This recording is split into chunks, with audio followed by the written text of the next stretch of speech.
నాగర్ కర్నూలు జిల్లా కొమెర గ్రామ బాధితుల న్యాయం కొరకు ఏర్పాటు చేసిన ఈ ధర్నా సభకు అధ్యక్షత వహిస్తున్న రాఘవేంద్ర ముదిరాజు గారికి, వేదిక మీద ఉన్న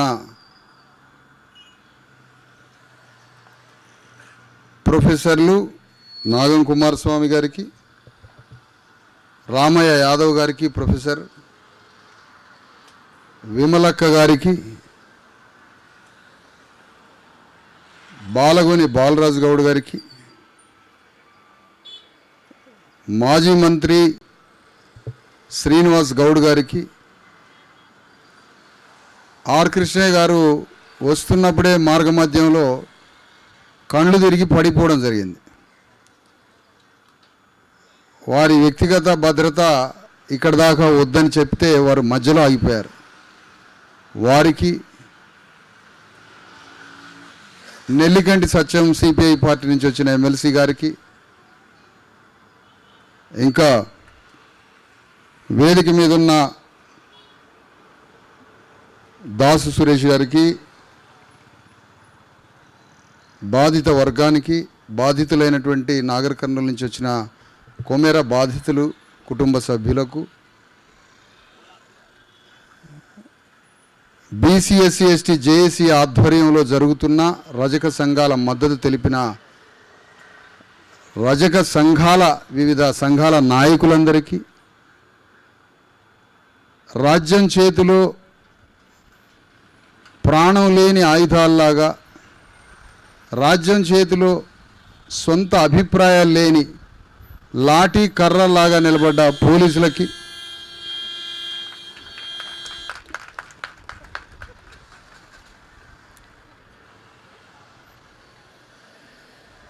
ఈ సమావేశంలో బీసీ ఎస్సీ ఎస్టీ జేఏసీ రాష్ట్ర నాయకులకి, డిఎస్పీ రాష్ట్ర నాయకులకి, అనేక మంది కార్యకర్తలకి, నాయకులకి అందరికీ నమస్తే. జై బీసీ ఎస్సీ ఎస్టీ తెలంగాణ, జై భారత రాజ్యాంగం తెలియజేస్తా ఉన్నాను.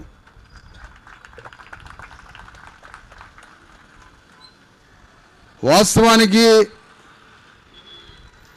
నాగర్ కర్నూలు జిల్లా కొమెర గ్రామంలో ఒక అతి భయంకరమైనటువంటి, క్రూరమైన, కులరకసితో కూడిన సామాజిక వికృత దాడి జరిగింది. ఆ కుటుంబం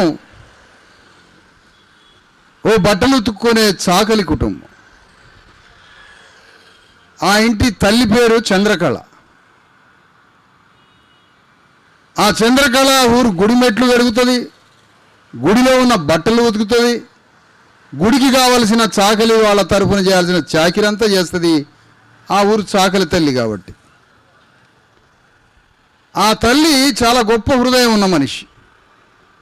తన ఇద్దరు బిడ్డలు, తన బిడ్డలకి దళితులను తీసుకొచ్చి అల్లుళ్ళుగా మార్చుకున్నది, కొడుకులకి దళిత స్త్రీలను తీసుకొచ్చి, ఎస్సీ స్త్రీలను తీసుకొచ్చి కోడళ్ళుగా మార్చుకుంది.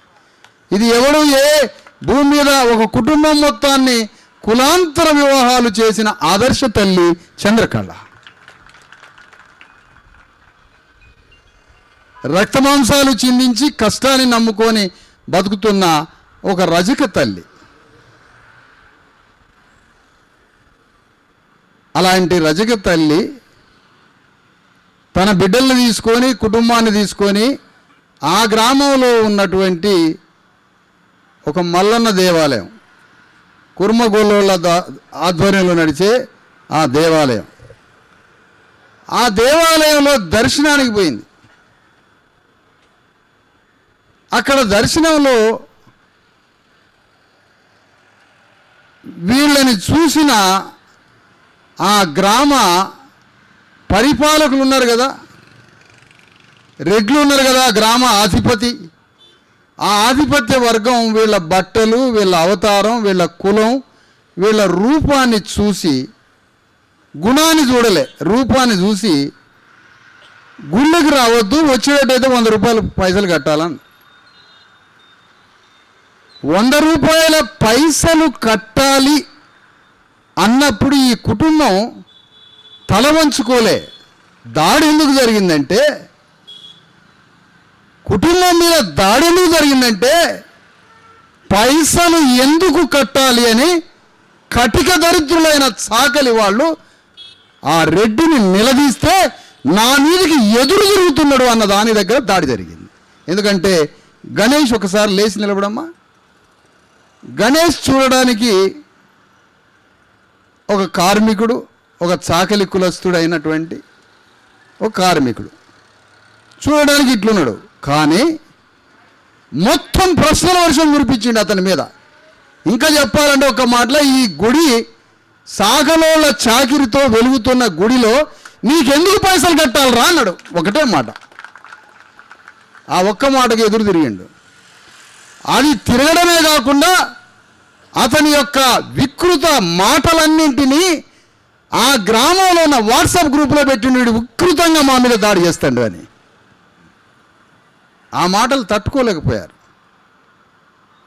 అదే ఒక రెడ్డి అడిగినట్టయితే స్నేహంగా అతని దగ్గర తీసుకొని కాంప్రమైజ్ కావడమో లేదంటే ఇంకో రూపంలో వాళ్ళంతా కలిసిపోయేటోళ్ళు. అడిగింది ఎవరు? ఒక చాకలి ఆయన. నీకెందుకు పైసలు కట్టాలన్నాడు. ఈ రోజుల్లో అందరూ కాంప్రమైజ్ అవుతారు. మీరన్నది కరెక్టే అంటాడు మనోడు. ఈ మధ్య కొత్త ట్రెండ్ అనమాట. స్ట్రైట్ ఫార్వర్డ్గా మాట్లాడటం. చచ్చిపోయారు, మనుషులే చచ్చిపోతారు. అలాంటి కాంప్రమైజ్ అవుతున్న ఈ భూమి మీద స్ట్రైట్ ఫార్వర్డ్గా తల్లి, కొడుకు, భార్య, కుటుంబం అంతా ఎదురు తిరిగి వాళ్ళ ఆత్మాభిమానంతో, ఆత్మగౌరవంతో మేం పైసలు కట్టము అని వాళ్ళ మీద ప్రశ్న వేసింది. వీళ్ళ స్వాభిమానంతో వేసిన ప్రశ్నకే రెడ్డి ఆధిపత్యం తట్టుకోలేకపోయింది. అడిగితే మమ్మల్ని రెడ్లు అడగాలి కానీ సాగలైన ఎట్లా అడుగుతున్నామ్మా? అడిగితే మరొక అగ్రవర్ణం ఆయన అడగాలి కానీ సాగలోళ్ళు మాలమాదిగలు ఉన్న కుటుంబం మమ్మల్ని ఎట్లా అడుగుతారయ్యా అన్న దగ్గర మాటకి మాట. వాళ్ళు ఒక మాట అంటే వీళ్ళు ఒక మాట ఖచ్చితంగా అంటారు. రోషం ఉన్నోడు అంటాడు, ఆత్మాభిమానం ఉన్నోడు అంటాడు, గల్లా బట్టి కూడా తంతాడు. వీళ్ళు మాటలు అన్నారు, బాగా చెప్తుంది అన్నారు. తూకితే అంటే తూకితే అన్నారు. ఆ అన్న మాటలకి వాళ్ళ సైన్యం పెద్దది కాబట్టి, బలిసిన కులం కాబట్టి, శరీర దారుఢ్యం ఉన్నది కాబట్టి, బాగా తిని శారీరక బలం ఉంది కాబట్టి, 6 అడుగుల ఎత్తుతో ఆజానుబాహులుగా ఉన్నారు కాబట్టి వాళ్ళ రక్తంలో బాగా ఆధిపత్య గుణంతో రేవంత్ రెడ్డి అండ చూసుకొని అరికాలుతో రెడ్డి గణేష్ గుండెల మీద గుద్దాడు. రూమ్లోకి తీసుకుపోయి తన్నారు. గణేష్ని కొట్టారు, చంద్రకళ తల్లిని కొట్టారు, కోడలైనటువంటి మహేశ్వరి, కోడలైనటువంటి మౌనికని కొట్టారు, కూతురైనటువంటి కీర్తిని కొట్టారు. వీళ్ళందరినీ కొడుతుంటే ఆ కుటుంబంలో అయ్యా కొట్టబాకండి అయ్యా, ఇగో మొన్ననే పాప పుట్టింది వీళ్ళకి, ఒక చిన్న పాప అని బిడ్డను తీసుకుపోయి కాళ్ళ కాడ పడేస్తే కాలుతో తన్నారు. కాలుతో తంతే ఆ టెర్రరైజ్ అయినటువంటి వాతావరణం, భయాందోళన. 2 నెలల పాపకి భాష తెలియదు, జ్ఞానం తెలియదు, భయపడమే తెలుస్తుంది.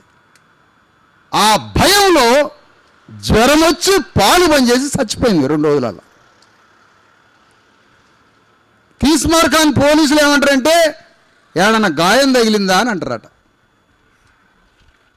గాయం తగిలిందా అంటారట బిడ్డలకి, ఆ చనిపోయిన పాపకి. చైల్డ్ సైకాలజిస్టులు కలకత్తాలో, హైదరాబాదులో, ఢిల్లీలో ఉన్న వాళ్ళని నేను అడిగితే పోస్ట్ మార్టంలో రిపోర్టు తెలియదు, టెర్రరైజ్ అయి భయపడి లోపల దిగులు పడి ఒక భయంకరమైన కలలు వచ్చి జ్వరం వచ్చి పాలు బంద్ చేసి చచ్చిపోతారు అని చెప్పిండ్రు వాళ్ళు. కానీ పోలీసులు అడుగుతున్నది ఏంటంటే పోస్ట్ మార్టం రిపోర్టుల ఏమైనా గాయాలు తగిలినాయి అంటాడు.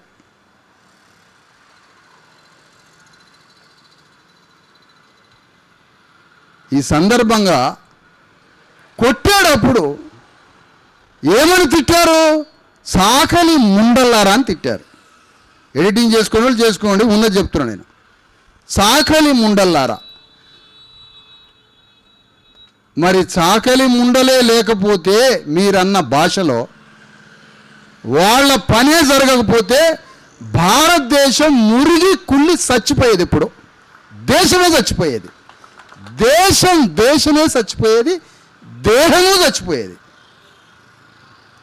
అలాంటి చాకలి ముండలు, మాలామాదిగ ముండలు, కులం తక్కువ ముండలని తిట్టి కొట్టి రక్తం వచ్చేటట్టు కొట్టి జాకెట్లు చింపి జుట్టు పట్టుకొని ఈడ్చి వికృత సామాజిక ఆధిపత్య దాడి జరిగింది. అలాంటి దాడి జరిగినప్పుడు కూర్చోమ్మ, అలాంటి దాడి జరిగినప్పుడు ఈ కుటుంబం పోయి కంప్లైంట్ ఇవ్వడం మనకు రాదమ్మా. మనకు వెంటనే పోయి పోలీసు వాళ్ళకి కంప్లైంట్ ఇవ్వడం రాదు. జరిగింది ఏంటో తెలుసా? 3 గంటలు కొట్టినోడే పోయి వీళ్ళకన్నా ముందు పోయి పోలీసు వాళ్ళకి కాగితం ఇచ్చాడు. ఎందుకు? వీళ్ళు పుట్టుకున్న ఏ సంఘానికి పోయి వీళ్ళు ఫిర్యాదు అవుతారో, ఏ ఎస్సీ ఎస్టీ బీసీల సంఘాలకు పోయి కలుస్తారో, ఈ దాడి మొత్తం ఎక్కడ మాకు పెను ప్రమాదమై ఉరితాడు పడుతుందో అని వాళ్ళే తలని గుద్దుకొని రక్తాలు కాచుకొని పోయి పోలీస్ స్టేషన్లో పోయి మర్డర్ కేసు పెట్టమని అడుగుతారట. వాళ్ళు ఇచ్చిన కాగితమేమో పోలీసులు తీసుకున్నారు, వీళ్ళు ఇచ్చిన కాగితమేమో చెత్తబుట్టలు వేసినారు. ఇది పోలీసుల పరిస్థితి. దేనికని? ఎందుకు పోలీసులు అట్లా ప్రవర్తిస్తున్నారు? కారణం ఏమిటి? అది మరుగున పడిపోయి వీళ్ళు ఇచ్చిన కాగితమేమో కోర్టుకు పంపి కోర్టు పర్మిషన్ తోటే ఎంక్వైరీ మొదలైద్దట, అరెస్టులు అయితే అట. వాళ్ళు ఇచ్చిన కాగితంతో వీళ్ళకి అరెస్ట్ వారెంట్ అయింది. ఇంతకన్నా ఘోరం ఉందా అని అడుగుతున్నా.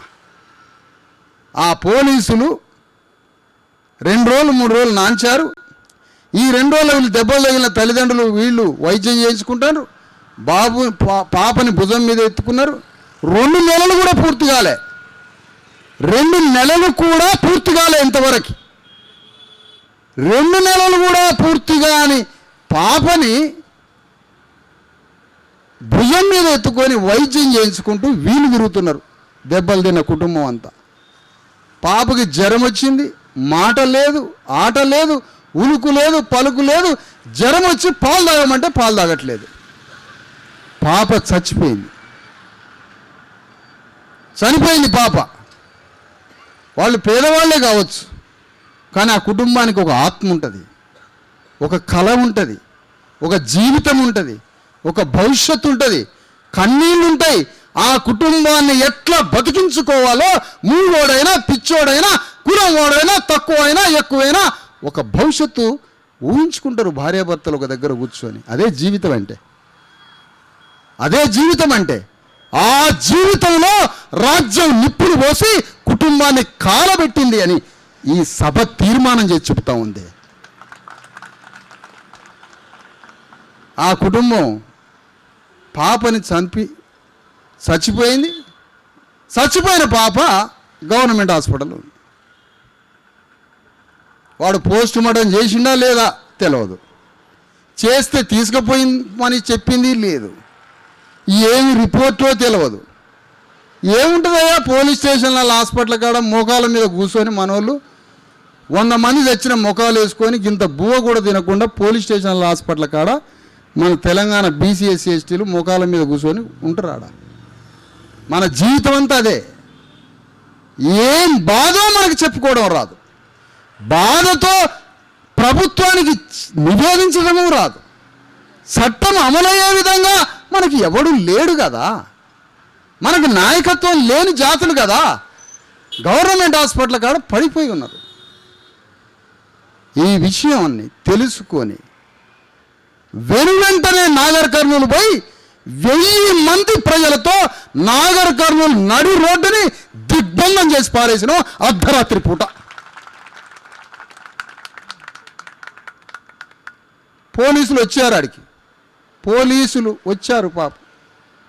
పోలీసులు వచ్చి అక్కడ ఉన్నటువంటి డిఎస్పి ఆయన అధికారి పాత్ర, పాపం యాదవ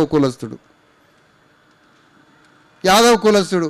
మనోళ్ళకి ఏంటంటే పైన రెడ్డి అధికారులు చెప్తే ఎక్కడ లేని మనోళ్ళకి ఇక మామూలుగా ఉండదు. నువ్వు చూసుకోవా అని డిఎస్పీని ఒక రెడ్డి గారు అన్నాడు అనుకో, ఆయన్ని మెప్పు కలిగియాలి కదా, కలిగాలి. కాబట్టి ఇక మన ధర్నాకు వచ్చి ఆయన ఆడని నాట్యం లేదు పాపం, ఆయన వేయని స్టెప్పు లేదు. ఇంకా చెప్పాలంటే రకరకాల విన్యాసాలు. ఎందుకు?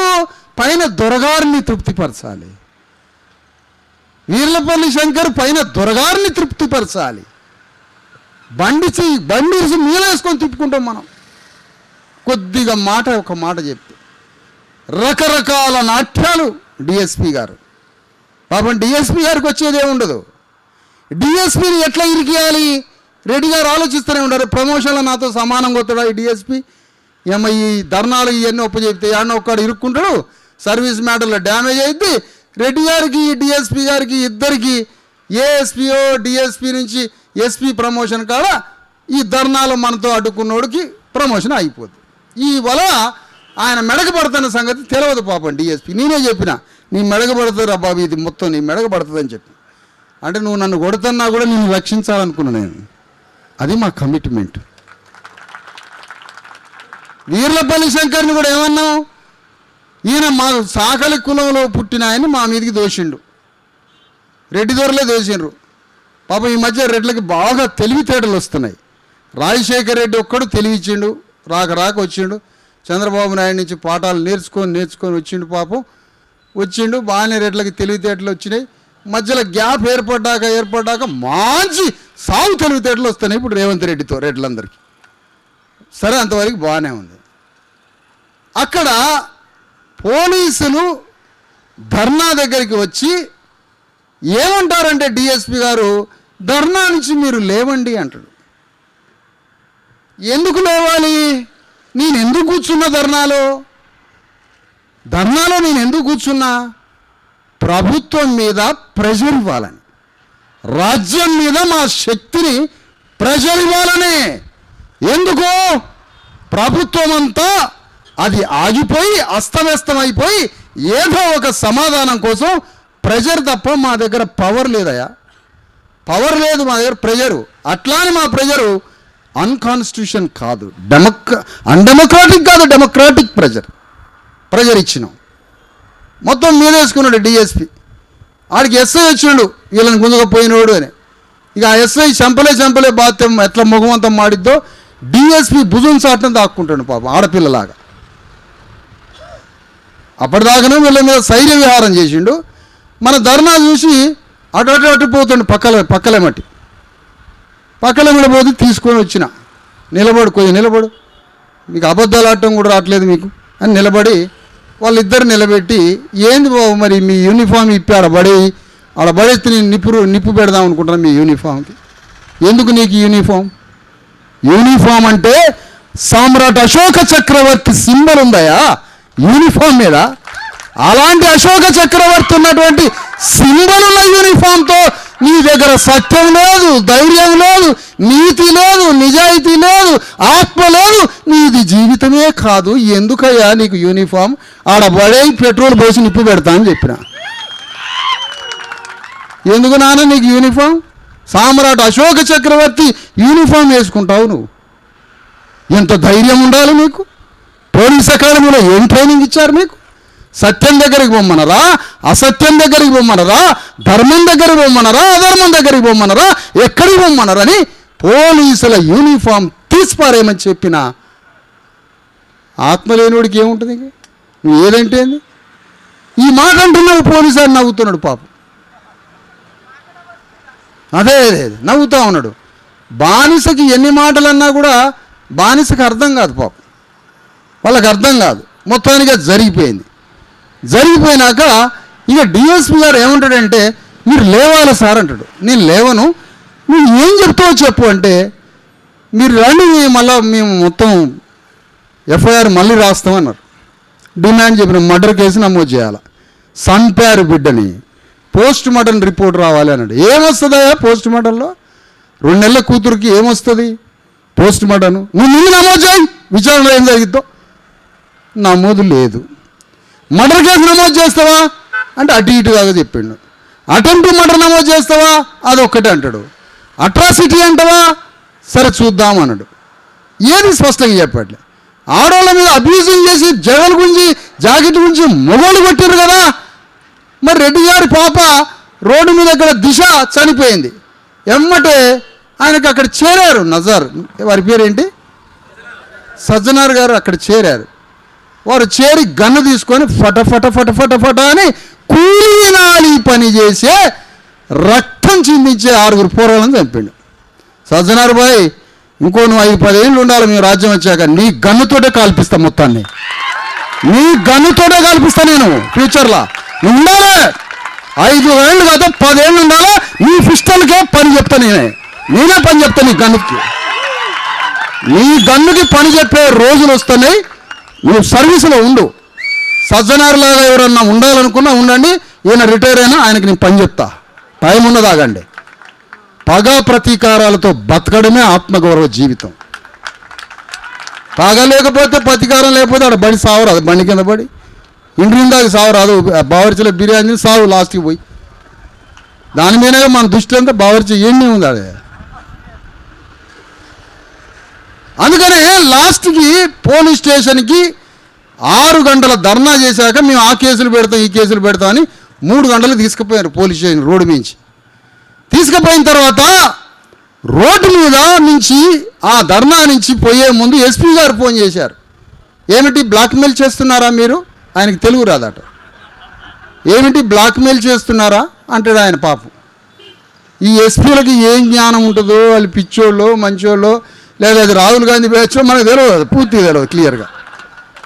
మనకు పిచ్చోడు దొరికిండు నేషనల్లో.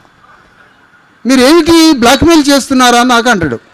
ఎందుకు నువ్వు చంపుతున్నావా మా వాళ్ళనే నేనన్నా. అందరిని వరుస పెట్టి చంపుతున్నావా? ఇంకా నేను చంపుతున్నా అనలే వాడికి తెలుగు రాక. మొత్తానికి నాకు బ్లాక్మెయిల్ చేస్తున్నావా అన్నాడు. ఓకే, అంతవరకు అయిపోయింది. నీకు బ్లాక్మెయిల్ చేయట్లేదు, ఇది బ్లాక్ బెల్ట్ కాదు, బ్లాక్మెయిల్ చేయట్లేదు అని అక్కడి నుంచి పోలీస్ స్టేషన్కి వచ్చినావయ్యా. అక్కడ దాకా డిఎస్పీ బతిలాడి దండం దశకం పెట్టి పోలీస్ స్టేషన్కి పోయినాక పత్తా కనపడ్డావు. కనీసం పోలీస్ స్టేషన్లో భోజనం చేస్తా సార్ 2:30కి నాకు చిన్న రూమ్ చూపించండి అంటే ఈడ భోజనం చేయడం కుదరదు అన్నాడు. అంటే రోడ్డు మించి మొత్తానికి పోలీస్ స్టేషన్ తీసుకొచ్చిండుగా, ఆయన పని అయిపోయింది. సరే మొత్తానికి ఎఫ్ఐఆర్ మొత్తం కేసు అంతా మళ్ళా రికార్డ్ చేసిండు, మొత్తం రాసిండు. ఆ రాసిన దాని తర్వాత ఇక ఆ హామీ ఆ రోజు రోడ్డు మీద ఇచ్చిన హామీ ఏంటంటే ఎఫ్ఐఆర్ నమోదు చేస్తాం, రిమాండ్ చేస్తాం, అవసరమైతే ఈ రాత్రి చేస్తాం, లేదా రేపు ఉదయం వరకు చేస్తాం, మధ్యాహ్నం వరకు చేస్తాం అన్నాడు. వాళ్ళ మీద కొద్దిగా కొంచెమే ఒక పాయింట్ అనుకొని సరే పొద్దున్నే అంత అయిపోయింది. 4 గంటలకు రిటర్న్ అయినా సార్. మరి రిమాండ్ చేసిరంటే వాళ్ళని పట్టుకొచ్చి ఒక గదిలో పెట్టినా అన్నాడు. ఏ గదిలో పెట్టినామంటే పోలీస్ స్టేషన్ లేదు, వేరే ప్రైవేట్ రూమ్లో పెట్టినా అన్నాడు. ప్రైవేట్ రూమ్లో పెట్టినా అన్నాడు. ప్రైవేట్ రూమ్లో ఎడబెట్టిండు. మధ్యాహ్నం లేడు, సాయంత్రం వరకు పత్తా లేడు, అరెస్టు లేదు, రిమాండ్ లేదు, ఏమీ లేదు. మాయ చేసి వెళ్ళిపోయాడు. అది తెలుసుకున్నాక వెంటనే మధ్యాహ్నం నాగర్ కర్నూలులో ధర్నా శిబిరం మొదలుపెట్టినాం. అనుమానంతో ధర్నా శిబిరంలో 150 మందితో ధర్నా మొదలైంది. మొదటి రోజు, 2వ రోజు, 3వ రోజు, 4వ రోజు వరకు ధర్నా మొదలైన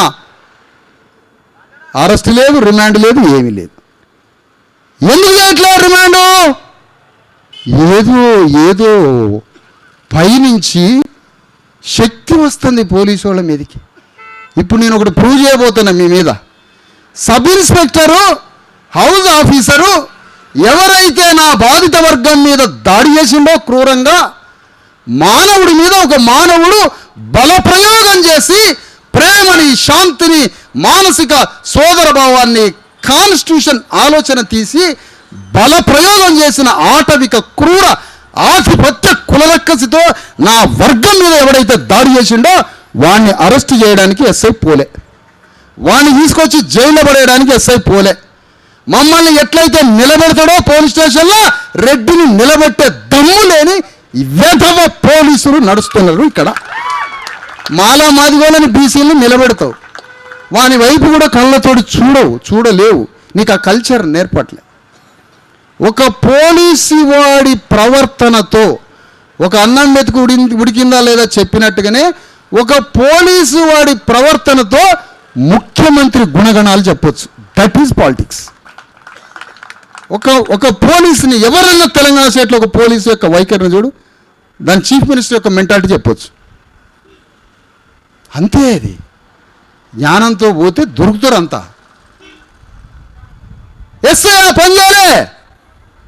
ఎస్ఐకి తన అశోక చక్రవర్తి ఇచ్చినటువంటి ఆ యూనిఫామ్తో ఆ ఊరు పోయి వెహికల్తో పోయి సింగంలాగా పోయి వాడిని ఈడ్చుకొచ్చి జీబుకి తాళతో కట్టి పోలీస్ స్టేషన్ దాకా తుకారం రెడ్డిని ఎందుకు ఈడ్చగా రాలేదు ఈ పోలీసుని అడుగుతున్నాను నేను ఈ వేదిక మీద నుంచి. నన్నెందుకు ఇక్కడికి వస్తావు? నా జాతిని ఒకడు దొరకకపోతే, మాదివాడు దొరకకపోయినా, బీసీ వాడు దొరకకపోయినా, ముసలోళ్ళైన తల్లిదండ్రులను కూడా పోలీస్ స్టేషన్కి ఈడ్చుకొచ్చి అక్కల్ని, అయ్యల్ని, అమ్మల్ని, నాన్నల్ని ఎముకలు ఇరగొట్టి నీ కొడుకు ఎక్కడరా అని కొడుకు వచ్చిన దాకా నా తల్లిదండ్రులు పోలీస్ స్టేషన్లో వేసిన పోలీసోడు రెడ్డిని ఎందుకు ఈడ్చుక రాలేదని అడుగుతున్నారా వేదిక మీద నుంచి? బుద్ధి తక్కువ, జ్ఞానం లేకనా, ఆత్మ లేకనా, కుటుంబాలు లేకనా, నెత్తురుకూడు బిడ్డలకి పెట్టడానిక ఈ లంగా పనులు చేస్తుందని అడుగుతున్నా. నెత్తురుకూడు పోయడానిక? నెత్తురుకూడా మీకు కావాల్సింది? ఎంత నెత్తురుకూడు తిన్నా చచ్చిపోతావుగా 50 ఏళ్ళకి 60 ఏళ్ళకి. నీకు అదనంగా బతికేది లేదుగా, అదేగా లిమిటేషన్. అట్లా చేసిండ్రు, ఒక్కడిని పట్టుకరాలే. ఇప్పుడు సబ్ ఇన్స్పెక్టరు ఎందుకు చేయలేదే అరెస్ట్ అంటే, నా మీద ఉన్న సిఐ చెప్పలేదు సార్ అని. సిఐ నువ్వెందుకు అరెస్ట్ చేయలేదయ్యా అని అంటే డిఎస్పీ చెప్పలేదు అన్నాడు. డిఎస్పీ మరి నువ్వెందుకు అరెస్ట్కి పోలేదా అంటే నాకు ఎస్పీ చెప్పలేదు అన్నాడు. ఎస్పీ మరి నువ్వెందుకు అరెస్ట్కి నువ్వు హుకుం జారీ చేయలేదు, ఒక జిల్లాకి పోలీస్ అధికారివి కదా, నువ్వెందుకు బాధితుల మీద దాడి చేసిన వాడి, బాధితుడి మీద బల ప్రయోగంతో దాడి చేసిన దుర్మార్గుడిని నువ్వెందుకు అరెస్ట్ చేయలేదు superintendent of police mister Nagar Kurnool SP అని అడిగితే, నా మీద ఒకడి ఆధిపత్యం ఉన్నది సార్. ఎవరతను? డిఐజీ ఎందుకు అరెస్ట్ చేయడానికి పంపలేదు? నా మీద ఇంకొకళ్ళ ఆధిపత్యం ఉంది సార్, ఐజీ నువ్వెందుకు అరెస్ట్ చేయడానికి రాలేదంటే నా మీద డీజీపీ ఉన్నాడు sir, director of general police. తెలంగాణలో ఉన్న భారతదేశ చరిత్రలో అతిపెద్ద శ్రీకాంత్ గారి వేదిక మీకు రాలే, హైకోర్టు అడ్వకేట్, మన కేసులో ఇన్వాల్వ్ అవుతున్న వ్యక్తి.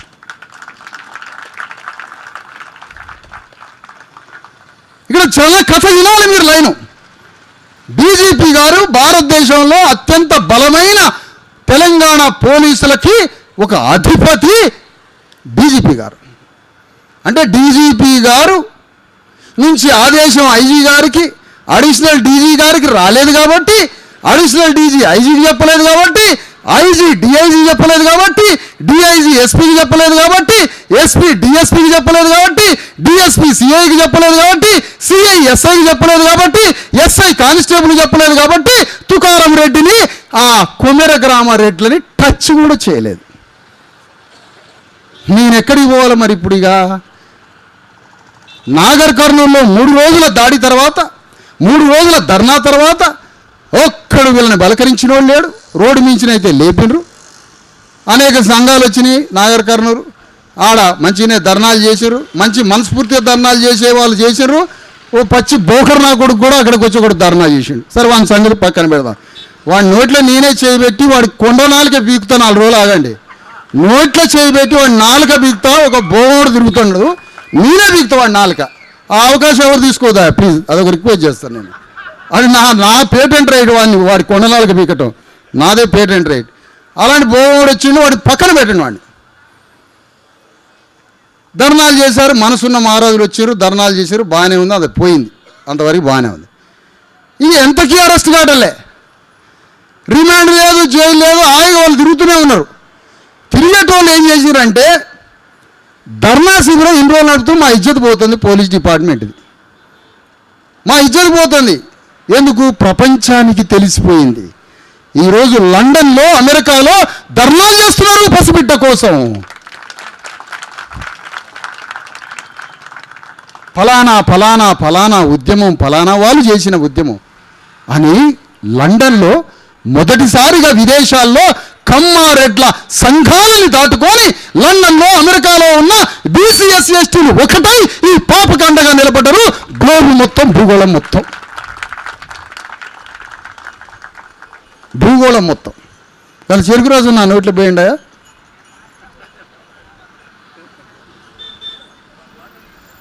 వాటర్ వదిలేండి, చెరుకు రాసు. ఆ విధంగా ఆ జిల్లాలో ఎక్కడి నుంచి ఆదేశం లేదు. చివరికి బాధితులందరినీ లెక్క పెట్టట్లేదు పోలీసులు. ప్రపంచమంతా తెలిసిపోతా ఉంది. అయినా పోలీసులకు భయం లేదు.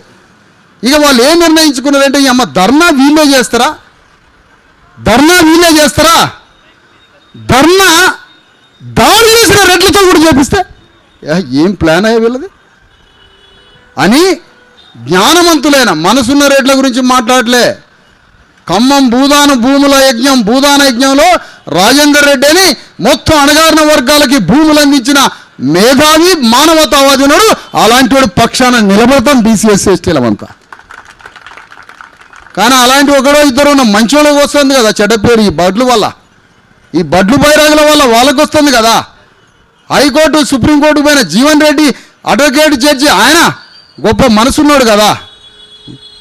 అందుకని మొత్తానికి ప్రపంచమంతా తెలిసిపోయేసరికి ఆత్మరక్షణలో పడ్డ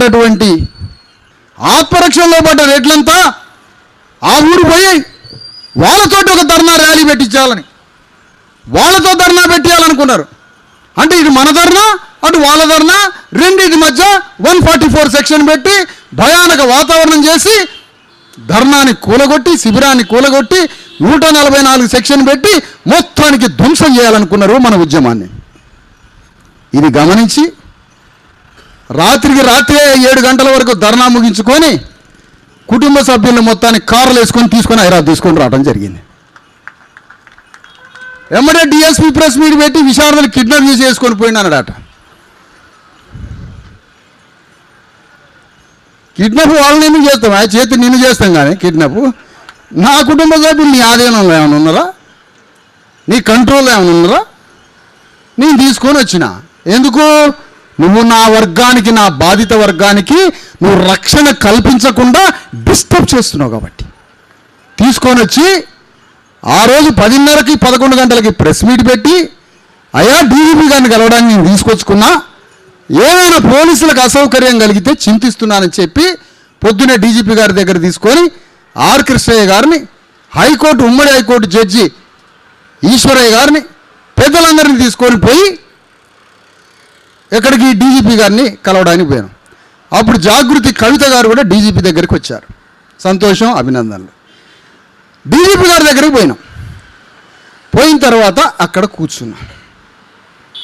ఎందుకు చెప్తున్నానంటే, ఎందుకు నేను డీజీపీ దగ్గరికి పోయానో చెప్తా. డీజీపీ దగ్గరికి పోవడం జరిగింది. డీజీపీ గారికి విజ్ఞాపన పత్రం ఇచ్చినాం.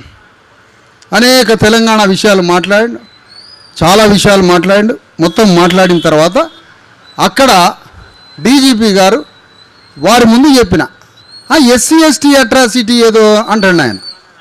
ఆమె ఎస్సీ కాదట కదా, దొరికింది ఇక భూతత్వంలో పోలీసు వాళ్ళకి ఒక పెద్ద డిస్కవరీ ఛానల్ దొరికింది.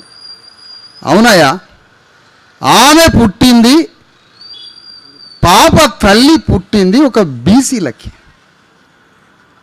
పెరిగింది మాదిగల ఇంట్లో, పెరిగింది ఒక ఎస్సీ ఇంట్లో, పుట్టింది ఒక వంశరాజుల ఇంట్లో.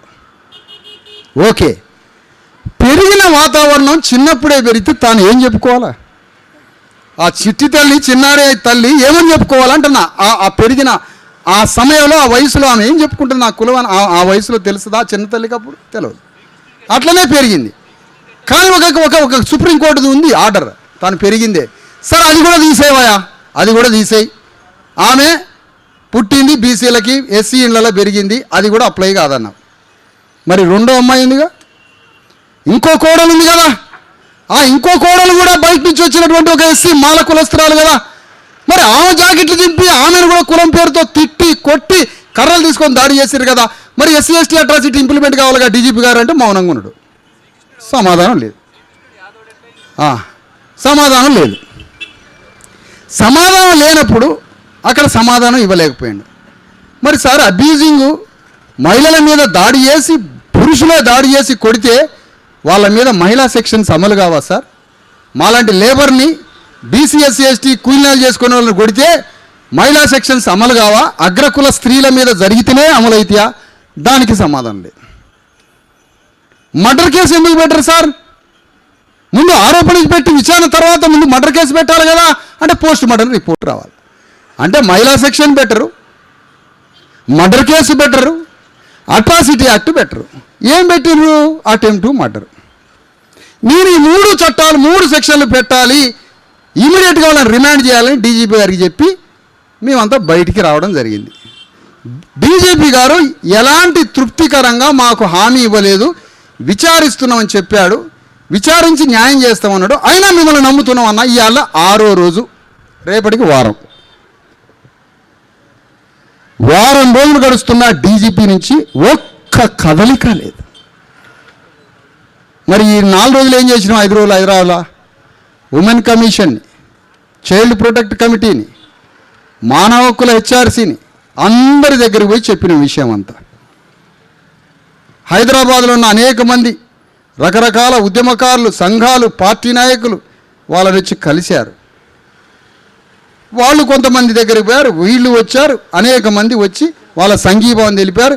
2 రోజులు వీళ్ళకి ఆరోగ్యం బాగలేదు. ఆ రోజు డీజీపీ గారికి చెప్పి, అయ్యా నేను నాగర్ కర్నూలు నుంచి తీసుకొచ్చింది వాస్తవమే, కానీ ఇగో మీ ఆధీనంలో మీకు చూపిస్తున్నా, కానీ వాళ్ళు నా దగ్గరే ఉన్నప్పటికీ షెల్టరు నేను మీ ముందు హాజరుపరుస్తున్నా, మీరు భద్రత కల్పియండి. వాళ్ళకన్నా 0 భద్రత లేదు. నాగర్ కర్నూలు అయితే భద్రత కల్పించగలరు, కానీ నేను ఎట్లా కల్పిస్తా అన్నాడు. భద్రత లేదు.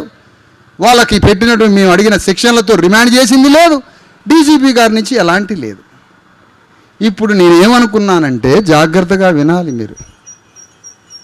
పోలీసు ఆయన పోలేదు అరెస్ట్ చేయడానికి, ఎస్ఐ చెప్పలేదు దానికి, ఎస్ఐ అరెస్ట్కి పోలే, సిఐ చెప్పలేదు, సిఐ అరెస్ట్కి పోలే, ఆయన మీద డిఎస్పీ చెప్పలేదు, డిఎస్పీ అరెస్ట్కి పోలే, ఆయన మీద ఎస్పీ చెప్పలేదు, ఎస్పీ అరెస్ట్కి పోలే, ఆయన మీద డిఐజీ చెప్పలేదు, డిఐజీ పోలే, ఆయన మీద ఐజీ చెప్పలేదు, ఐజీ పోలేదు, డీజీపీ చెప్పలేదు.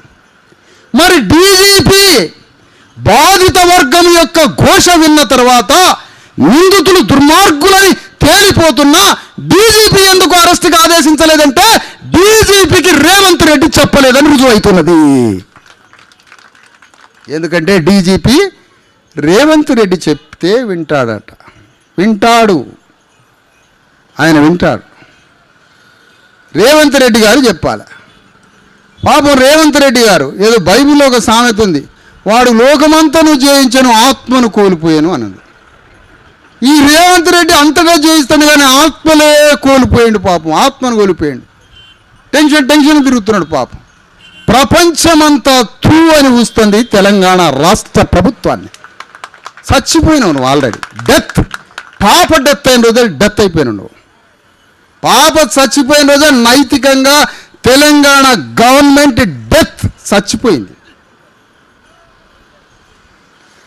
రేవంత్ రెడ్డి పైసలు పెట్టకుండా పోటీ చేస్తే, రేవంత్ రెడ్డి మందు దాపియకుండా, మాంసం పంచకుండా, పైసలు పెట్టకుండా పోటీ చేస్తే పాప తల్లి మౌనికతో ఓడిస్తా నిన్ను. పాప తల్లి మౌనికతో ఓడించి పారేస్తా.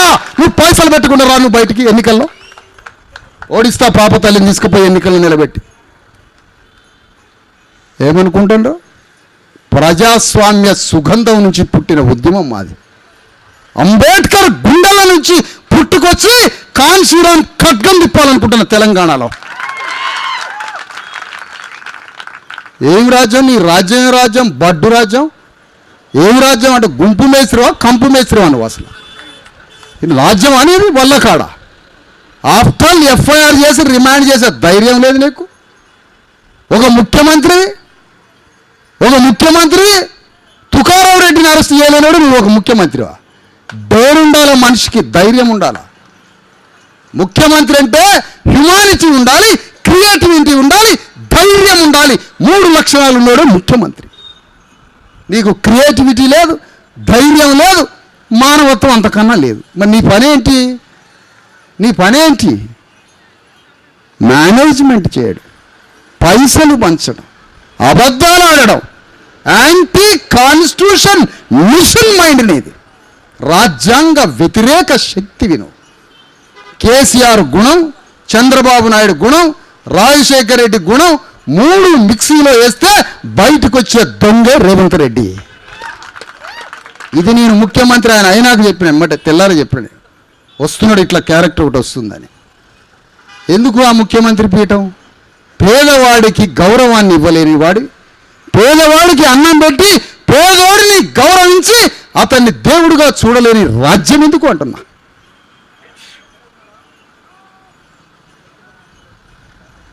ఇప్పుడు దొంగలు పడ్డాక వాడు ఏ తాళం చేతిలో తీసిండు, వాడు ఎట్లా దొంగతనం చేసిండు అని ఇంకో దొంగను పట్టుకొస్తారట. వాడు చెబుతున్నాడు వీడు ఎట్లా దొంగతనం చేసిండు. ఈ కేసీఆర్ దొంగతనాలన్నీ పట్టేటోడు పోలీసు వాళ్ళు పట్టుకొస్తే రేవంత్ రెడ్డి అవుతాడు. అందుకనే రేవంత్ రెడ్డి అనే గవర్నమెంట్ తెలంగాణ గడ్డ మీద ఒక్క గ్రామంలో ఒక అతన్ని అరెస్ట్ చేయలేకపోతే, ఒక గ్రామంలో అరెస్ట్ ఎందుకు? అక్కడున్న తుకారం రెడ్డి, అక్కడున్న సతీష్ రెడ్డి, అక్కడున్న మధుకర్ రెడ్డి, అక్కడున్న శ్రీనివాస రెడ్డి, ఈ రెడ్లంతా ఎవరు? రేవంత్ రెడ్డి వర్గం, రేవంత్ రెడ్డి బంధు వర్గం, ఒకే క్లాస్ సొసైటీ, ఒకళ్ళకి అల్లిక. ఒక్క నెర చేస్తే మన ఉద్యమం ఆకాశం ఎత్తెదిగిద్ది. ఒక్క నెర చేస్తే వీళ్ళు వచ్చి అడుగుతూ ఉంటారు, మనం డౌన్ అయిపోతాం. ఒక్కసారి మనం డౌన్ అయిపోతే బీసీఎస్ఎస్టీ ఉద్యమం అగ్నిలాగా అంటుకుంటుంది. కాబట్టి వాళ్ళు ఎంత ధర్నా చేసినా మనం మాట వినొద్దు అని రేవంత్ రెడ్డి నిర్ణయం తీసుకున్నారు. ఇది రేవంత్ రెడ్డి తీసుకున్న నిర్ణయం. ఖమ్మంలో భూములు 30 ఎకరాలలో ఉన్న 100 మందిని బయటికి వెళ్ళగొట్టాడు.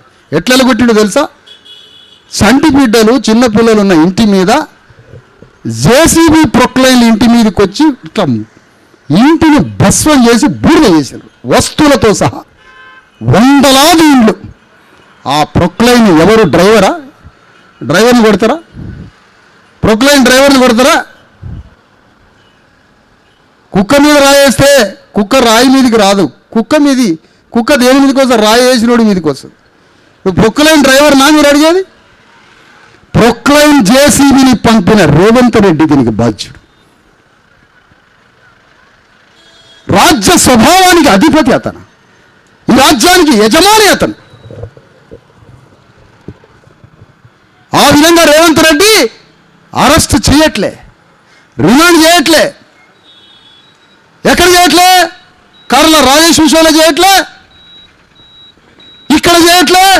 నాగర్ కర్నూల్లో, ఖమ్మంలో 300, 400, 600 మంది ఇళ్లని ధ్వంసం చేశాడు. ఎందుకంటే ప్యూర్ రెడ్డి క్యాపిటలిస్ట్గా మారిపోతున్నాడు అతను. ఒక టాప్ లెవెల్ రెడ్డి కార్పొరేట్, ఒక పెద్ద మల్టీనేషనల్ ఇండియాలో ఉన్నటువంటి ఒక పెద్ద పెట్టుబడిదారి వర్గంలో కోవీ క్యాపిటల్ గ్రూప్లోకి వెళ్ళిపోతున్నాడు అతను. 4th సిటీ లాగా ప్రతి మండలాన్ని చేయబోతున్నాడు. మొత్తం తెలంగాణ భూమినే అమ్మేయబోతుండ్రు. మనల్ని ఒక యంత్రాలాగా మార్చబోతున్నటువంటి కుట్ర. అందుకనే రేవంత్ రెడ్డి దీనికి బాధ్యుడు అని ప్రకటిస్తున్నాం. రేవంత్ రెడ్డి ఈ మొత్తం జరిగిన నాగర్ కర్నూలు తతంగం మొత్తానికి రేవంత్ రెడ్డి ఒక్క ఆదేశం డీజీపీకి ఇస్తే మొత్తం అయిపోతుంది. కానీ డీజీపీకి ఆదేశం ఇచ్చిండు ఏమని? ఒక్క అడుగు కూడా మనం వెనక్కిపోవద్దు, వాళ్ళు ఓట్ల మీద పడి ఎన్నాళ్ళు చేస్తారో చేయండి, మనం మాత్రం ఒక్క అడుగు వెనక్కిపోవద్దు. మీరు కానీ అరెస్ట్ చేస్తే వాళ్ళ ఉద్యమం మొత్తం పెరిగిపోతుంది, రెడ్లు డౌన్ అయిపోతారు. ఇదే జరుగుతున్నది. దీనికి ఏ విధంగా బుద్ధి చెప్పాలి?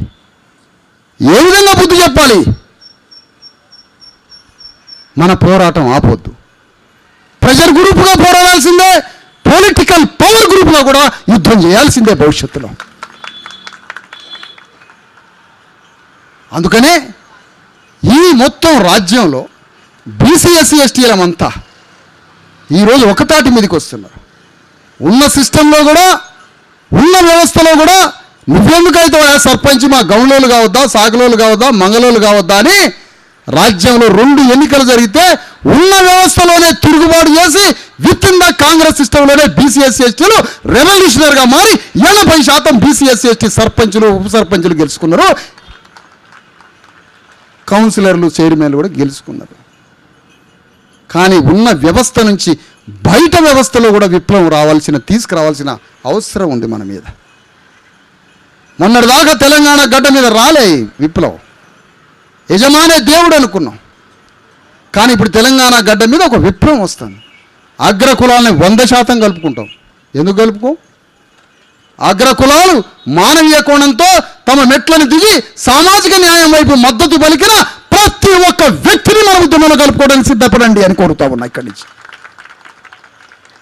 మన దాంట్లో ఉన్న దళారులని, మన దాంట్లో ఉద్దేశపూర్వకంగా మోటివ్ సెన్స్తో దొంగలుంటే తరిమి కొడదాం.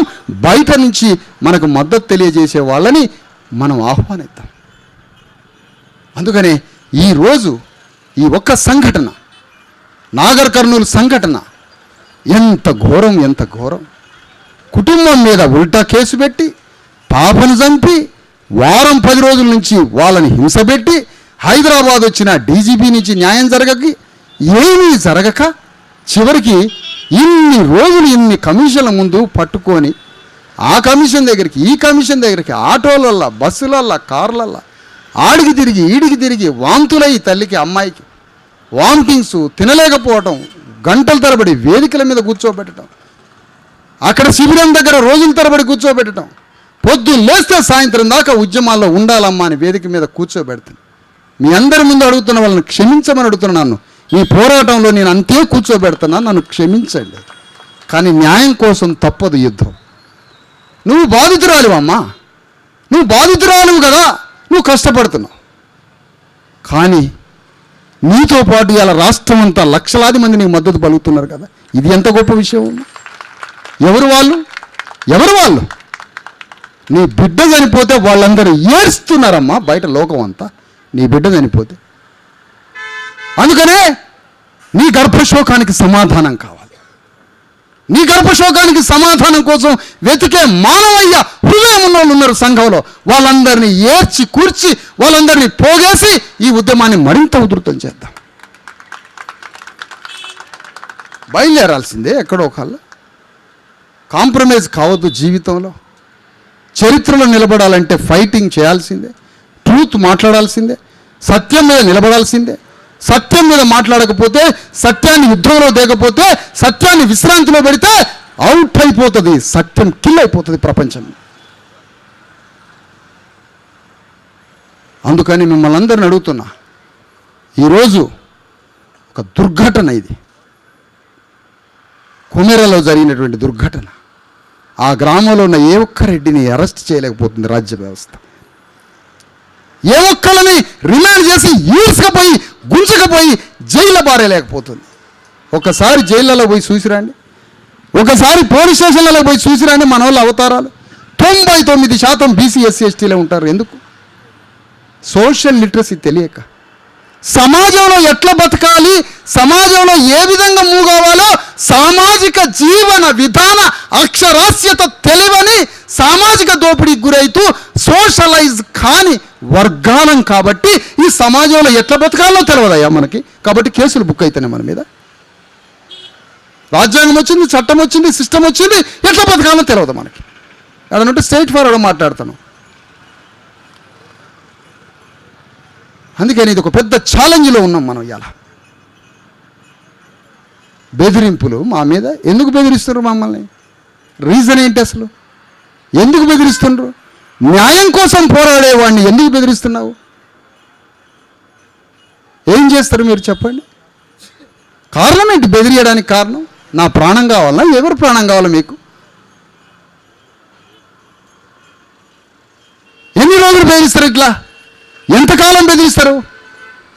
కాంప్రమైజ్ అయ్యే క్వశ్చనే లేదు, లొంగిపోయేదే లేదు. తెలంగాణ గడ్డ మీద బీసీఎస్సీ ఎస్టీల రాజ్యం వచ్చేంత వరకు ఈ యుద్ధం కొనసాగుతూనే ఉంటుంది. అది అనేక రూపాల్లో యుద్ధం కొనసాగుతూ ఉంటుంది. ఇక తెలంగాణలో మిగిలి ఉన్న యుద్ధం ఇదే. తెలంగాణలో వేల సంవత్సరాలుగా బానిస వ్యవస్థ ఉంది. ఇక్కడ భూస్వాముల కింద ఆ బానిస వ్యవస్థని ఖచ్చితంగా అధికారం వైపు తీసుకుపోవాల్సిందే, పాలకవర్గంగా మార్చాల్సిందే. అందుకనే ఈ యుద్ధం కొనసాగుతుంది. ఇది రాజకీయ యుద్ధంగా, సాంస్కృతిక యుద్ధంగా, సామాజిక యుద్ధంగా, నిరసన ధర్నా దీక్షల యుద్ధంగా అనేక రూపాల్లో పోయి రాజ్యం మీద పోరాడుతూనే ఉంటుంది. దానికోసం మనం సిద్ధపడాలి. ఇవాళ కొమరలో జరిగింది, మీ ఊర్లో ప్రతి కుటుంబం మీద జరిగే అవకాశం ఉంది. ఇలాంటి దాడులు నాకెందుకు అనుకుంటే ఆ కర్కశమైనటువంటి క్రూర దాడి ప్రతి కుటుంబం మీద పొంచి ఉందని చెప్తున్నా మీ అందరికీ. ఒకడు ఆత్మాభిమానం ఉన్నాడు, ఆ రోజు ఈ కుటుంబం, అయ్యా నీ దండం పెడతలే అయ్యా, సర్లే అయ్యా మేము గుడికి రాలేములే అయ్యా, మా దగ్గర 100 రూపాయలు లేవు, మేము గుడికి రాలేములే అయ్యా, నీ దండం పెడతా అని గణేష్ అన్నట్టయితే అసలు ఈ గొడవ లేదు, దాడే లేదు. అతను స్వాభిమానంతో తిరుగుబాటు చేయబట్టే తెలంగాణలో ఉద్యమాన్ని అంటించిన కుటుంబంగా మారిపోయింది. ఎంత గొప్పవాళ్ళు వాళ్ళు. స్వాభిమానంతో తిరుగుబాటు చేసి అది కాస్త గ్లోబు భూగోళానికి అంటుకుంది విషయం. చదువుకున్నారా? లేదు. చదువుకున్నోడేం కాంప్రమైజ్ అవుతాడు. సార్ మీరు చెప్పింది కరెక్టే, మీరు చెప్పింది ఇద్దరిని అంటారు వాడు కరెక్టే. ఒక రకంగా మీరు చెప్పింది కరెక్టే, మరో రకంగా మీరు చెప్పింది కరెక్టే అంటారు. వీడు బతకాలి కాబట్టి, వీడు దొంగ కదా. మమ్మల్ని గుర్తుపెట్టుకోండి అన్న అంటాడు. ఏందా వీడిని గుర్తుపెట్టుకునేది? ప్రతి మాటలో, ప్రతి అడుగులో డ్రామా, ముఖ కవళికల్లో డ్రామా, ప్రవర్తనలో డ్రామా. స్ట్రైట్ ఫార్వర్డ్గా మాట్లాడండి, సూటిగా బ్రతకండి, ఆత్మగౌరవ వెన్నెముకతో బ్రతకండి. క్రియేట్ అయితే వండర్స్ క్రియేట్ అయితే సమాజంలో. అందుకనే కొత్త జీవన విధానం మనం నేర్చుకోవాలి. ఆ విధంగా తెలంగాణ గడ్డ మీద జరుగుతున్నటువంటి ఈ సుదీర్ఘమైనటువంటి ఉద్యమం, ఇది కాన్షీరామ్ అంబేద్కర్ ఫూలేలు చెప్పినటువంటి యుద్ధం. ఒక తెలంగాణ గడ్డ మీద సమ్మక్క సారలక్క లాంటి స్వభావం, చాకలి ఐలమ్మల లాంటి స్వభావం, అది స్వాభిమానంతో జరిగినటువంటి పోరాటం కాబట్టే భూగోళం మీద వాళ్ళు అమరులుగా నిలబడ్డారు. అమరత్వం జరిగింది, వాళ్ళ మాటలు ప్రపంచం ముందుకు పోయినాయి. ఇవాళ అదే వీరత్వం మనకి మళ్ళీ కొత్త వీరులను పుట్టించే స్థితికి తీసుకొచ్చింది. మనం మళ్ళీ ఆ వీరత్వాన్ని ఆదర్శంగా తీసుకొని పోరాడాల్సినటువంటి పరిస్థితి. కానీ ఒక చాకలాయన ప్రెస్ మీట్ పెడతాడు, మావోడు మంచోడు కాదు సార్ అంటాను. ఇప్పుడు ఆ చాకలాయన చూసిర్రా, మావోడు మంచోడు కాదు, ఇది రెడ్డి గారు అనట్లే, వీర్లపల్లి శంకర్ అంటాడు. పాపం ఆయన వీర్లపల్లి శంకర్ చాకలాయన, వీళ్ళ బంధువు ప్రెస్ మీట్ పెట్టి మావోడు మంచోడు కాదు. బాబ్బా, ఈ మాట వీర్లపల్లి శంకర్తో అనిపించింది ఎవరో తెలుసా? రెడ్లు.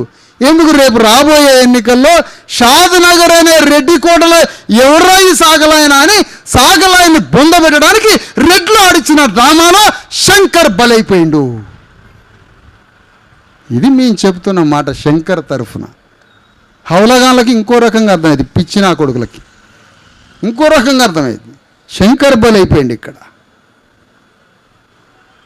అందుకనే పోలీస్ వ్యవస్థలో కూడా బీసీఎస్సీ ఎస్టీ పోలీసులు బలైపోతుంటారు.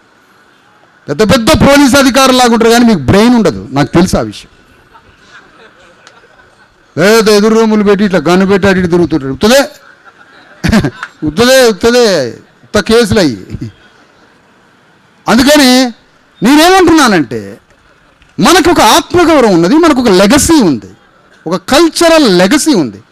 అది హ్యూమన్కి ఒక సెల్ఫ్ రెస్పెక్ట్ ఇస్తూ ఉంటుంది. సెల్ఫ్ రెస్పెక్ట్ బాడీకి ఉండదు, సోల్కి ఉంటుంది. సోల్ దేంతో కనెక్ట్ అవుద్ది? అమరత్వంతో కనెక్ట్. అమరత్వం ఎవరి దగ్గర ఉంటుంది? వీరత్వం దగ్గర ఉంటుంది. వీరత్వంలో నుంచి వీరులు పుడతారు. అది లెగసీ, కల్చరల్ లెగసీ. ఆ లెగసీ మనకు కనెక్ట్ కాకుండా ఉంచడమే అప్పర్ కాస్ట్ ఐడియాలజికల్ థియరీ, అది కాన్స్పిరసీ. అది అందుకనే మనకు ఒక పెద్ద వీరత్వం ఉంది. తెలంగాణ వీరత్వానికి ఒక వారసత్వంగా బీసీ ఎస్సీ ఎస్టీలంతా మన మీద జరుగుతున్న దాడులు, మన మీద జరుగుతున్నటువంటి అనేక రకాల మోసాలు, దాడులు, కుట్రలు, కుతంత్రాలు, రాజకీయ, సామాజిక, ఆర్థిక, సాంస్కృతిక దోపిడీ నుంచి విముక్తులై రాజ్యం మీద తిరుగుబాటు చేసే ఒక మహోద్యమాన్ని ఫూలే అంబేద్కర్ కాన్షీరాముల తోవలో నడిపించాలి. ఇప్పుడు అంత పెద్ద పని ఉంది మన మీద. ఇది జరగకపోతే రెడ్డి దొరల ఆధిపత్యం జరుగుతూనే ఉంటుంది. అందుకని బీసీ ఎస్సీ ఎస్టీ మిత్రులారా, ఇదో ఈ ధర్నా నుంచి మేము కోరేది ఒకటే. నాకు తెలుసు డీజీపీ చేతిలో ఏమీ లేదని. ఇప్పుడు డీజీపీ గారు ఏమనుకుంటాడు, విషయం కరెక్టే ఉన్నది, విశారదం చెప్పింది కరెక్టే ఉంది, ఇందులో నిజాయితీ ఉంది, మరి నిజాయితీ ఉంది అరెస్ట్ చేయమని చెబుదామా? రేవంత్ రెడ్డి అడిగితే ఏమయ్యా డీజీపీ నిన్ను ఏరి కోరి డీజీపీగా పెట్టుకున్నది నా తుకారం రెడ్డిని అరెస్ట్ చేయడానిక అని అడిగితే పెద్ద ఆయన చిన్నగానే ఉంటాడని పెద్ద ఆయన అడిగితే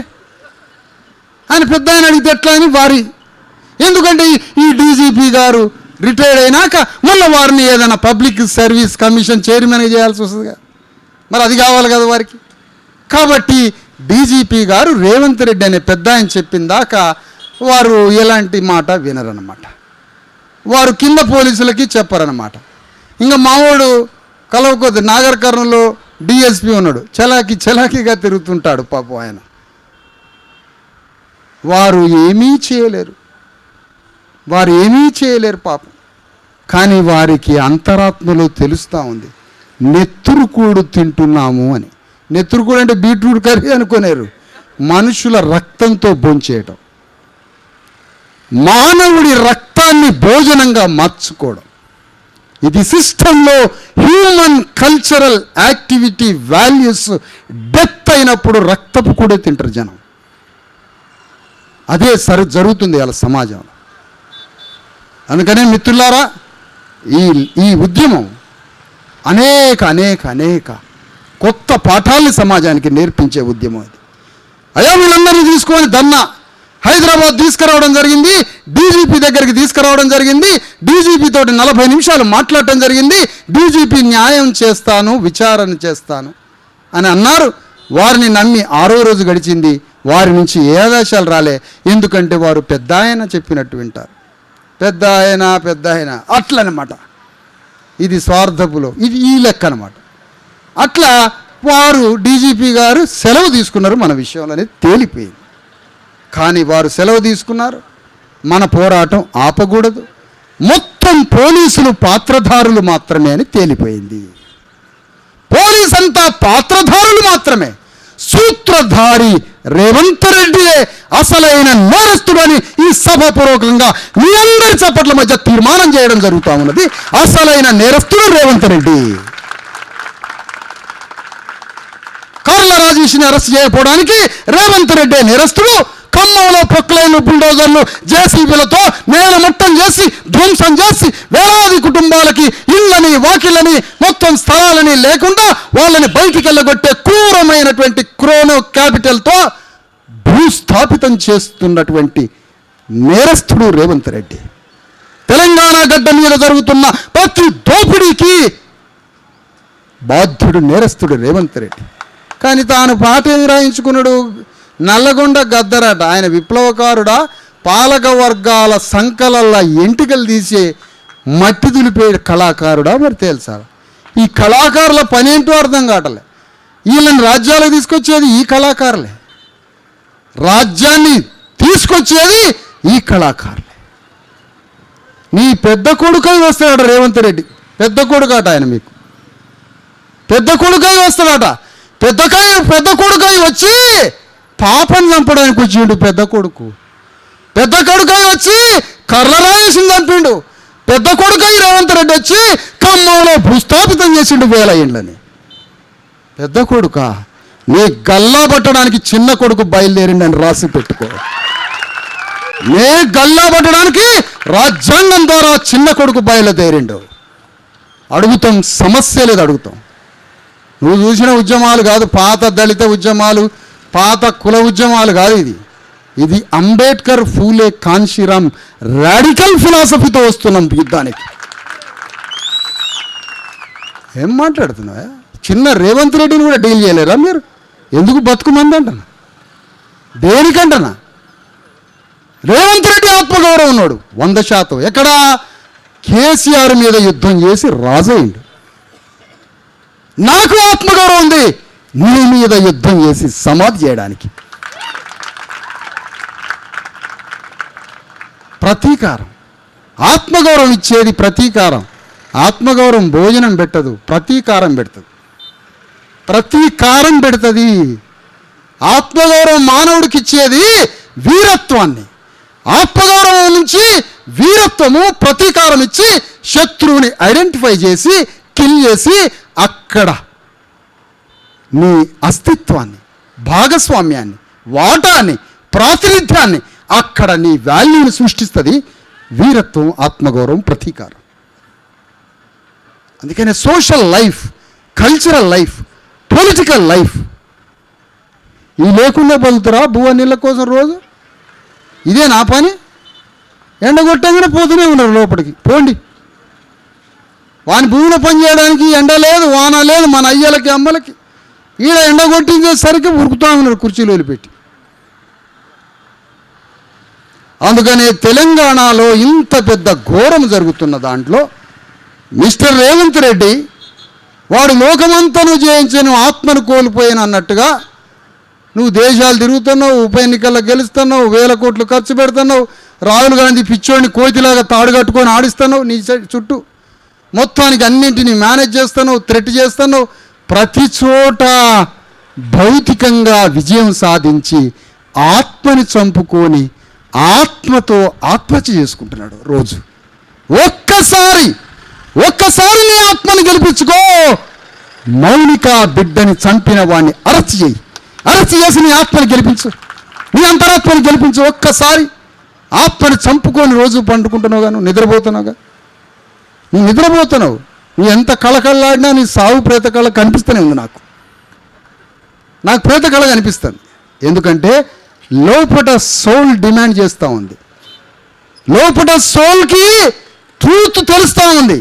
అందుకనే నువ్వు ఎక్కడ గెలిచినా ఒక్కసారి మౌనికాని చంపిన ఎవడైతే నేరస్తుడున్నాడో రిమాండ్ చేసి అరెస్ట్ చేయాల్సిందే. కర్ల రాజేష్ని చంపిన వాళ్ళని అరెస్ట్ చేయాల్సిందే.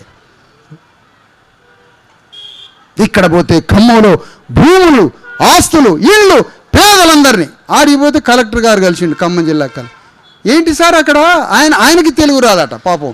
ఈ తెలుగు రాకుండా మాట్లాడే కలెక్టర్లను చూసి అసలు తెలుగు కూడా వాళ్ళలాగా మాట్లాడతాను. ఆడ 100,000 మంది ప్లాట్లు భూములు కోల్పోయి వాళ్ళు చేస్తుంటే అందులో 2 ప్లాట్ల వాళ్ళు ఉన్నారు సార్, వాళ్ళని పట్టుకున్నారా మీరు అంటాను. నన్ను 2 ప్లాట్లు ఉన్నోడు నువ్వు పట్టుకోవాలా? నువ్వు అసమర్థుడి, వాళ్ళని పట్టుకోలేకపోవడం. వాడిని చూపించి మొత్తాన్ని చంపుతాడట. ఇది జరుగుతూ ఉంది తెలంగాణ గవర్నమెంట్లో, స్టేట్లో. అందుకని బీసీ, ఎస్సీ, ఎస్టీ వివిధ జిల్లాల నుంచి, నలుమూలల నుంచి వచ్చినటువంటి బీసీ, ఎస్సీ, ఎస్టీ జేఏసీ నాయకులు, డిఎస్పీ నాయకులు, అనేక సంఘాల ప్రతినిధులు, అనేక ఉద్యమంలో భాగస్వాములు. ఏంది చెప్పు? పోలీసు వాళ్ళేనా? అంబేద్కర్ భవన్లో ఖమ్మంలో ఈ రౌండప్, ఎందుకంటే మనం పోతున్నాం కదా, రౌండప్ చేసి ఎత్తుకపోతారట. ఆ ఇండ్లు పోయిన వాళ్ళని వాళ్ళందరూ పోయి ఒక కాడ వరద బాధితుల్లాగా షెల్టర్ తీసుకున్నారు అంబేద్కర్ భవన్లో. ఆడ ఇల్లు కూలగొట్టిండు, ఉన్న ఊళ్ళో పోయేటట్లేదు, ఖమ్మంలో ఇల్లు కట్టుకున్నామని చెప్పి మంచిగా గ్రామంలో అన్ని గిన్ని చదువుకొని ఖమ్మం వచ్చి పట్టణంలో కట్టుకున్నారు. కట్టుకున్న ఇల్లు కూలిపోయేసరికి ఎక్కడికి పోవాలో తెలియక ఒక అంబేద్కర్ భవన్లో ఉంటే దాని టాయిలెట్లు బంద్ చేయడం, కరెంటు బంద్ చేయడం, నీళ్లు రాకుండా చేయడం, సంటి పిల్లలను చంపడం మొత్తం చేసి ఇప్పుడు ఆ భవనంలోంచి కూడా కర్రలు తీసుకొని కొట్టి వెళ్ళగొడతారు. ఇదే రేవంత్ రెడ్డి రాజ్యం. ఇదే పెద్ద కొడుకు రాజ్యం. మీరంతా మౌనంగా ఉండండి. రేవంత్ రెడ్డి చేసే పనులన్నింటికి మౌనంగా ఉండండి. మౌనంగా ఉండాలి మీరు. ఎందుకంటే మీరు మౌనంగా ఉండొద్దు. మౌనం మరణంతో సమానం.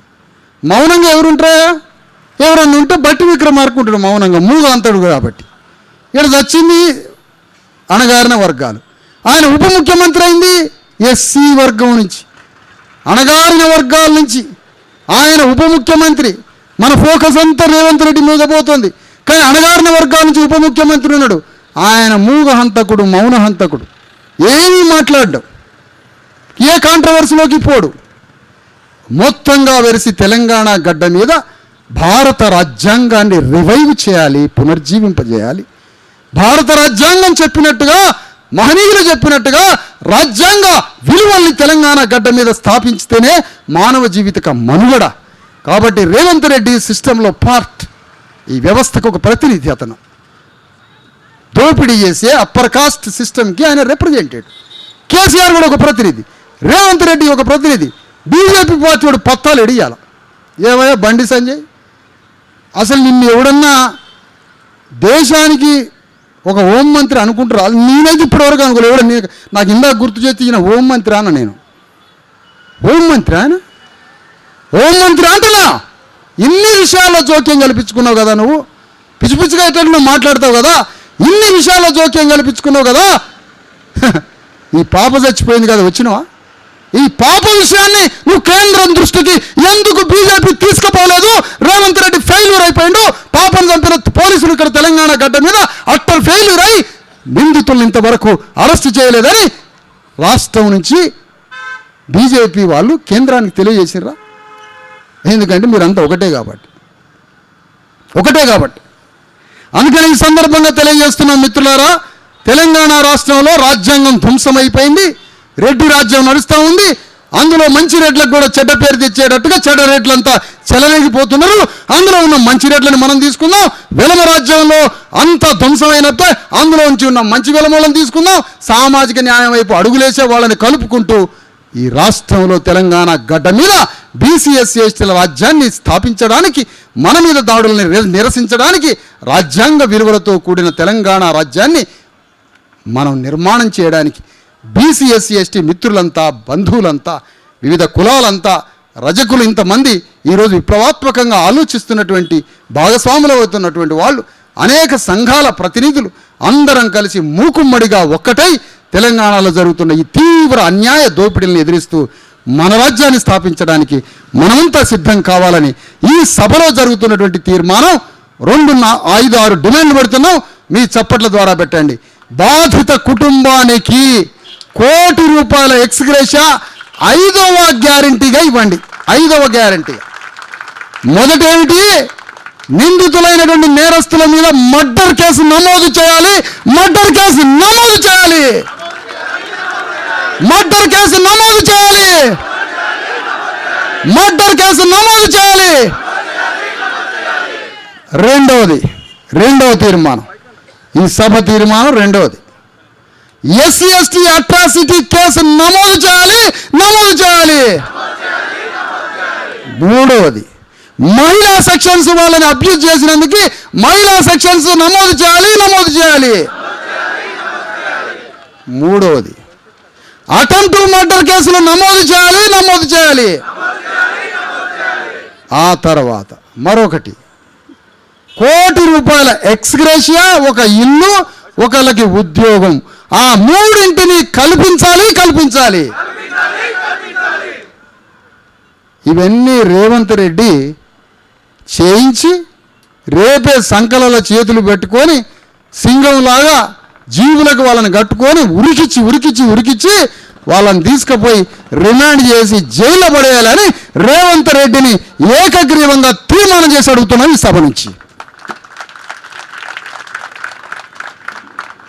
ఎందుకంటే ఇప్పటికే ఇజ్జత్ మొత్తం పోయింది. గవర్నమెంట్ది ఇజ్జత్ మొత్తం పోయింది.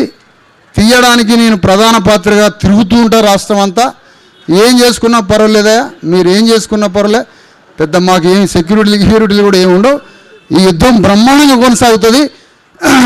అందుకని ఈ సందర్భంగా బీసీ ఎస్సీ ఎస్టీల ఐక్యత,